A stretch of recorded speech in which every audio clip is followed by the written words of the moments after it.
வணக்கம் ஃப்ரெண்ட்ஸ், இந்த வீடியோவில் நம்ம என்ன பார்க்க போகிறோம்னா எந்த திரியில் எப்படி விளக்கேற்றலாம் அப்படின்னு பார்க்க போகிறோம். நான் இதுக்கு பஞ்சு திரியும் இன்னொரு நூல் மாதிரி இருக்கிற ஒரு திரியும் நான் வாங்கி வச்சுருக்கேன். இங்கே பாருங்கள், நானும் ஃபஸ்ட்டு திரின்னு சொல்லிவிட்டு எது கொடுத்தாலும் வாங்கி அப்படியே ஏற்றிட்டுருப்பேன். அப்புறம் தான் தெரிஞ்சுது பஞ்சு திரிக்கும் இதுக்கும் உள்ள வித்தியாசம்.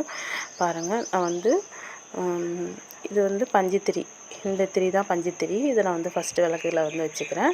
இது அந்த நூல் மாதிரி இருக்கிற திரி. இதுவும் விளக்கு போடுற திரின்னு கேட்டால் கடையில் கிடைக்கும். நான் இது வீடியோக்காக நான் ஒன்று ஏற்றிருக்கேன். நம்ம விளக்கு ஏற்றும் போது எப்பொழுதுமே 2 திரி போட்டு தான் ஏற்றணும். நான் ஃபஸ்ட்டு அந்த நூல் மாதிரி இருக்கிற அந்த திரியை ஏற்றிக்கிறேன். பாருங்கள், டக்குன்னு பிடிச்சிடும். ஏன்னா அது ஒரு லைலான் கயிறு மாதிரியே இருக்குங்க. அது ஏற்றும்போது பஞ்சு திரி கொஞ்சம் இதுவாகும், ஆனால் ரொம்ப நேரம் நின்று எரியும்.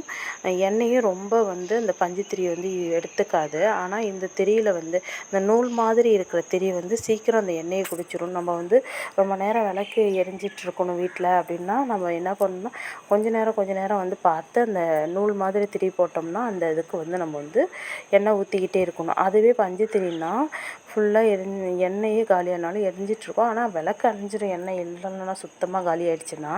ஆனால் அந்த திரியிலே பஞ்சு திரியிலே எண்ணெய் ஊறி இருக்கும். அதனால் கொஞ்சம் நேரம் அப்படியே நின்று எரியும். ஆனால் இந்த திரி நூல் மாதிரி இருக்கிற திரி நல்ல எண்ணெயை குடிச்சிடுங்க, டக்குன்னு குடிச்சிடும். அதில் பாருங்கள் எவ்வளோ புகை வருதுன்னு நீங்கள் பார்த்தாலே தெரியும். அந்த நூல் மாதிரி இருக்கிற திரியில் நல்ல புகை வந்துக்கிட்டே இருக்கும். இப்போ பாருங்கள், 2த்துக்குமே நான் ஈக்குவலாக தான் எண்ணெய் ஊற்றியிருந்தேன். இந்த நூல் திரியில் எண்ணெயே குடிக்கலை, நூல் மட்டும் தனியாக இருக்குது. ஆனால் பஞ்சு திரி நல்லா பார்த்தாலே உங்களுக்கு தெரியும் அது எண்ணெய் எவ்வளோ அது உள்வாங்கி வச்சுருக்குன்னு பாருங்கள்.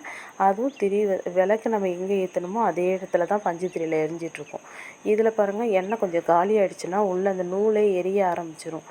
இது அப்படியே தான் இருக்கும். இது ஃபுல்லாக அந்த திரியில் உள்ள எண்ணெயை ஃபுல்லாக இப்போ ட்ரை பண்ணிவிட்டு தான் பஞ்சு திரி அணைஞ்சி போகும். இந்த கை சுட்டுடுச்சு, அதனால தான் நான் போட்டுட்டேன். அதனால தான் எப்பொழுதுமே நீங்கள் கடையில் நம்ம விளக்கு திரின்னு கேட்டால் அந்த அந்த நூல் மாதிரி இருக்கிற திரியை தான் கொடுப்பாங்க. நம்ம பஞ்சு திரின்னு கேட்டு வாங்கணும். பஞ்சு திரியில் போடுறது தான் ரொம்ப விசேஷமும் கூட. கொஞ்சம் அதனால் விளக்கு திரி வாங்கும்போது பஞ்சு திரின்னு